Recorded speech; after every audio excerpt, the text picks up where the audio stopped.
સૂર્યપુત્રી તાપી નદી કિનારે વસેલું સુરત શહેર અને તેમાં રહેતા આપણે સૌ સુરતી લાલાઓ હરવા ફરવા અને ખાવા પીવામાં શોખીન છે. સુરત આર્થિક રીતે, શૈક્ષણિક ક્ષેત્રે તથા સામાજિક જાગૃતિ ક્ષેત્રે પણ અગ્રેસર રહ્યું છે. સુરતની જીવાદોરી સમાન તાપી નદીનું પાણી સુરતના લોકો પીએ છે. જે તાપી મૈયાને આપણે માતા કહીએ છીએ તેનું પૂજન કરીએ છીએ, પરંતુ આપણી ધાર્મિક માન્યતાઓ અને કેટલીક ધાર્મિક સામાજિક ગ્રંથિ રીત રિવાજના કારણે કેટલાક લોકો પ્રસંગોપાત તાપી મૈયાને અસ્વચ્છ કરે છે. તો સરકાર દ્વારા તાપી શુદ્ધિકરણ અભિયાનને પણ પ્રાધાન્ય આપવામાં આવ્યું છે અને તાપી શુદ્ધિકરણ પાછળ કરોડો રૂપિયાનો ખર્ચ પણ કરવામાં આવ્યો છે. ત્યારે લોકો તાપી શુદ્ધિકરણને લઈ જાગૃત થાય તે માટે સુરતના કોઠારી પરિવાર લગ્ન પ્રસંગે અનોખો પ્રયાસ કર્યો છે.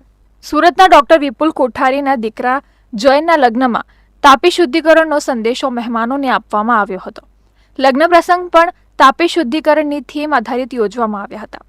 જય કોઠારીના લગ્ન પ્રસંગે સંગીત સંધ્યાના રોજ વરવધુ જેવા પાર્ટી પ્લોટમાં પ્રવેશ્યા તેવા સૌ પ્રથમવાર દુલ્હન દ્વારા તાપી માતાને જળ અર્પણ કરવામાં આવ્યું હતું અને તાપી શુદ્ધિકરણનો સંકલ્પ લેવામાં આવ્યો હતો. ત્યારબાદ લગ્નમાં ઉપસ્થિત રહેલા તમામ લોકો દ્વારા તાપી નદીને શુદ્ધ કરવાનો સંકલ્પ પણ લેવામાં આવ્યો હતો.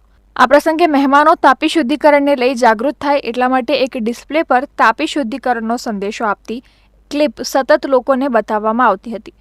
મહેશ પટેલ દ્વારા તાપી શુદ્ધિકરણની થીમ તૈયાર કરવામાં આવી હતી. ત્યારે સુરતના કોઠારી પરિવારે તાપી શુદ્ધિકરણને લઈને લગ્ન પ્રસંગે જે પ્રયાસ કર્યો અને મહેમાનોને સંકલ્પ લેવડાવ્યા તેનાથી સૌ લોકોએ કોઠારી પરિવારના આ કાર્યની સરાહના કરી હતી.